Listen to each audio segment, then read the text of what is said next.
Esta é a história do dia, da Rádio Observador. Alguns portugueses ainda vão à bruxa. Porquê?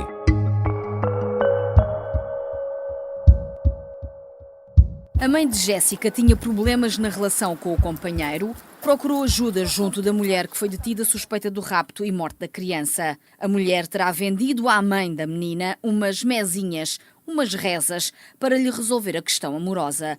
Junto à casa desta falsa ama, onde as pessoas nos confirmam que sempre que esta mulher, conhecida aqui como Tita, tinha dificuldades financeiras, recorria, a esses serviços, falava com as pessoas, dizia que podia tentar ajudar a resolver os seus problemas pessoais, por exemplo, através da bruxaria. Segundo a Polícia Judiciária, a criança de 3 anos de Setúbal poderá ter sido sequestrada como represália por uma dívida. De acordo com as autoridades, a mulher que se encontra em prisão preventiva terá sido contactada pela mãe da vítima para realizar trabalhos de bruxaria. O caso da morte de uma criança de 3 anos, alegadamente usada como arma num caso de dívidas, chocou o país pela violência do crime. E levanta muitas perguntas. Hoje não queremos entrar na questão central da suspeita de sequestro e homicídio de uma menina com apenas 3 anos de vida. O que leva adultos a matar uma criança e que sociedade permite que isto aconteça? Vamos antes olhar para um ponto desta história, o da crendice no oculto. Vou conversar com a socióloga, professora universitária e especialista em religiões, Helena Vilaça.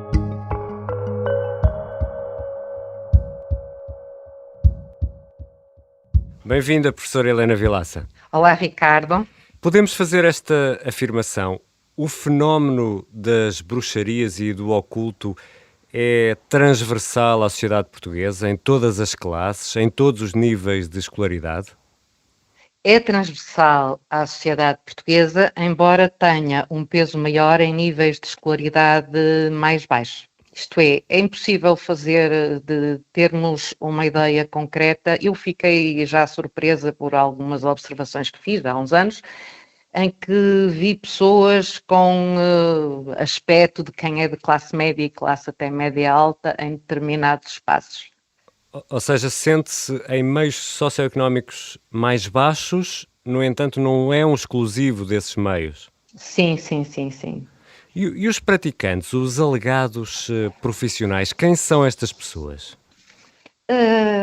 Eu tive uma mestranda que fez uma tese sobre este fenómeno em 2010, aqui no Val do Sousa, exatamente sobre a religiosidade popular, os novos contornos da religiosidade popular, e ela identificou que maioritariamente são mulheres, são mães de classe baixa. Algumas, quando se dedicaram, perceberam-se que tinham o dom, segundo as suas declarações, e abandonaram o seu trabalho profissional e apenas são domésticas e, ao mesmo tempo, têm o trabalho, não é? Como bruxa ou como médium, ou seja, o que quer que lhes chamem. Grande parte delas é casada com operários ou com aposentados. E em termos de idades, vai dos 35 aos 70. Mas, sim, eu estou a falar de um estudo realizado nos concelhos do Val do Sousa, não é? Não podemos generalizar isto a todo o país, é uma pena. Claro. A Paula Rocha não ter continuado a trabalhar isto e a alargar. Mas é um campo muito difícil porque é oculto. E algumas destas pessoas apresentam-se como professores ou mestres. Isto é uma tentativa de dar aqui algum cunho de ciência a tudo isto. Há até quem fale nas ciências do oculto, não é? As pessoas evitam que lhe chamem bruxa no sentido que há um certo preconceito, mas claro que do lado da procura é ir à bruxa, que as pessoas dizem, mas elas geralmente dizem que são médiums, e aí queremos encontrar médios, videntes, cartomantes, parapsicólogos, terapeutas. Assumem várias designações. Assumem várias designações. E há estudos, falou nesse estudo que citou, do Valdo Sousa, há então estudos sobre este fenómeno em Portugal? Há dados, há números? Não, quer dizer, em termos gerais não há. O que nós podemos saber, a quem vai mesmo à bruxa, não. Portanto, se quiser eu falo de crenças dos portugueses, não, isso tenho alguns dados sobre isso. E até numa perspectiva comparativa ao resto da Europa Ocidental. Vamos a eles. Portugal é o país mais religioso da Europa, com 83%, e depois a seguir vem em execo Espanha, Irlanda e Itália, tudo países católicos, e mais do sul da Europa. Mas, ao mesmo tempo, depois de passar essas variáveis todas, das quais eu não vou estar aqui a desenvolver, quando nós perguntamos, acredita no destino ou acredita na astrologia, Portugal continua no top.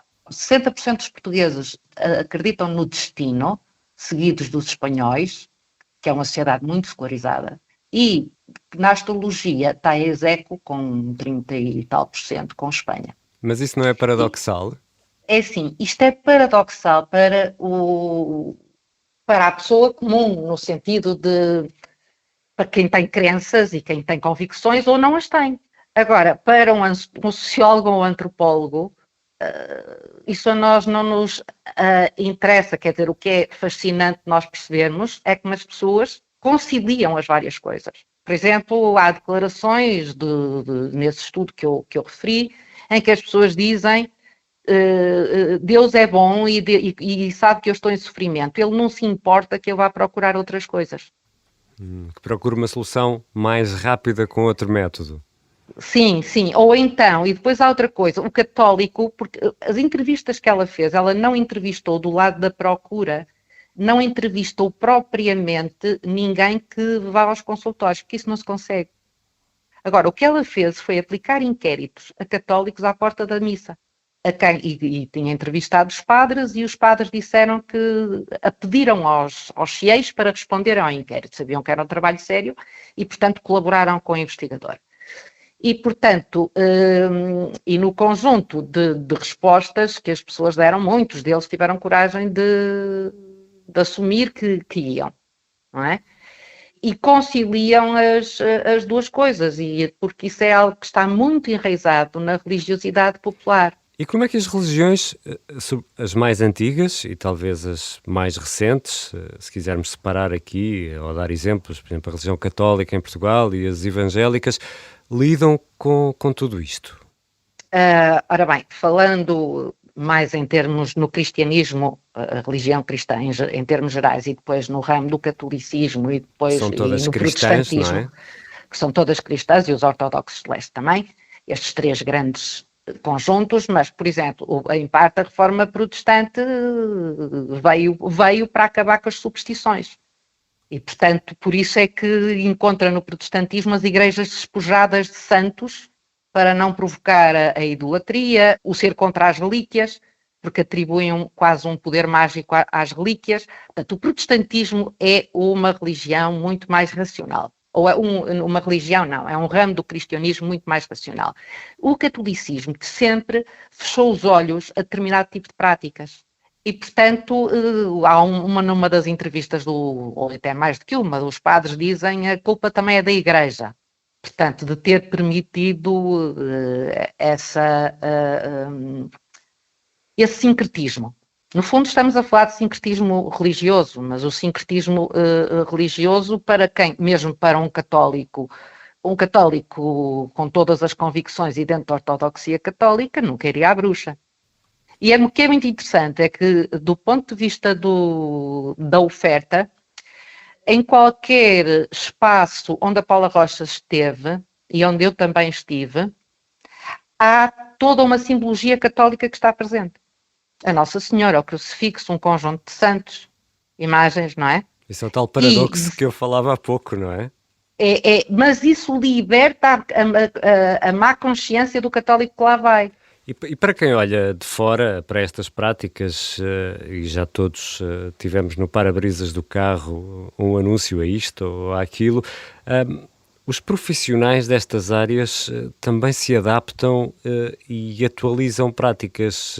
Professora, É normal nós vermos o apregoar do domínio de práticas ancestrais e depois a utilização de videochamadas. Eu peço desculpa de insistir aqui na questão do paradoxo, mas tudo isto não nos devia Não, é soar... perfeitamente legítimo e normal que veja as coisas assim. Isto não nos devia fazer soar campainhas de que se calhar há ali alguma coisa que não bate certo? Eu acho que não, nomeadamente se há instituições que se adaptaram bem às novas tecnologias e às videochamadas, etc., foram as religiões, mesmo nesta fase de Covid, etc. Mas repare numa coisa, agora, eu vou falar numa coisa completamente diferente. Para um ateu, e um ateu militante, acha um Dawkins, por exemplo, acha um disparate das pessoas rezarem e irem isto é muito comum nos Estados Unidos, ir para pessoas que são altamente escolarizadas e há uma doença grave, há um cancro, vão ao melhor hospital e ao mesmo tempo mobilizam toda a sua igreja para estar em oração. Para um ateu isto não faz sentido absolutamente nenhum. É completamente paradoxal. E portanto, o mesmo se aplica relativamente a estas coisas, cada um faz o seu bricolage. É uma espécie de bricolage. E repare, e hoje nós encontramos, de facto, a bruxaria tradicional, não é? Com a talhadura, talhar determinadas doenças, a mediunidade, que isso é algo que a bruxa vai buscar, e essa expressão vai buscar aonde? Ao kardecismo, ao espiritismo, ao mesmo tempo a cartomância, a cura, o exorcismo, mas simultaneamente a parapsicologia, portanto que trata o paranormal. A Paula entrevistou um médium formado em psicologia, mas agora vamos entrar noutras coisas e que já são aceitáveis, a naturoterapia. E, por exemplo, repara, eu uma vez entrevistei um astrólogo que também era sociólogo, com alto capital escolar, em que misturava a astrologia com a psicanálise, dominando completamente o Freud ou a etnopsicanálise do Jung. Portanto, ele tinha um discurso que para ele era coerente. Para mim, como pessoa, pode não fazer sentido nenhum. E depois há o espiritismo também, não é? Sim, sim, e depois há o espiritismo. E agora aquilo que é comum é nós vermos uma grande mistura. Exatamente, porque a oferta, do lado da oferta, eles estão cada vez mais transversais. Da mesma forma que já têm. Eu tive num espaço, também nessa altura, em 2010, que tinha de tudo o que possa imaginar, desde um concelho que é aqui, fronteira no Porto, um apartamento, todo ele aberto, onde as pessoas entravam assim como quem vai para uma reunião clandestina, e aí eu encontrei pessoas, de facto, de várias classes, como disse há pouco. Mas, portanto, o espaço tinha todos os ingredientes da religiosidade católica, as procissões, o santo de devoção, e tinha elementos do candomblé, e depois a sessão foi uma sessão espírita. Mas antes de ser uma sessão espírita, houve uma lenga-lenga, e houve também defumação do lugar. Não permitiam que houve uma expulsão, ao mesmo tempo em que se expulsava o demónio do lugar. Portanto, eu vi ali uma grande mistura de tudo e de mais alguma coisa. E depois, à volta, fizeram o passo à volta de uma mesa. Enquanto, como no espiritismo, só que o médium que dirigia a sessão, ao mesmo tempo ia bebendo vinho e deitou abaixo 2 garrafas de vinho. E depois foi chamando as pessoas, algumas que iam lá, e o que é que o farmacêutico te deu? Deu-te brufeno, isso não presta para nada, tu vais tomar isto. Há um que diz, claro que há coisas que são doença, mas se eu disser, olha, vai, tome isto, e não lhe disser, acenda estas velas, o que vai ter efeito é as velas e o objeto benzido que a pessoa leva para casa. E na prática, cada um acredita naquilo que quer, não é?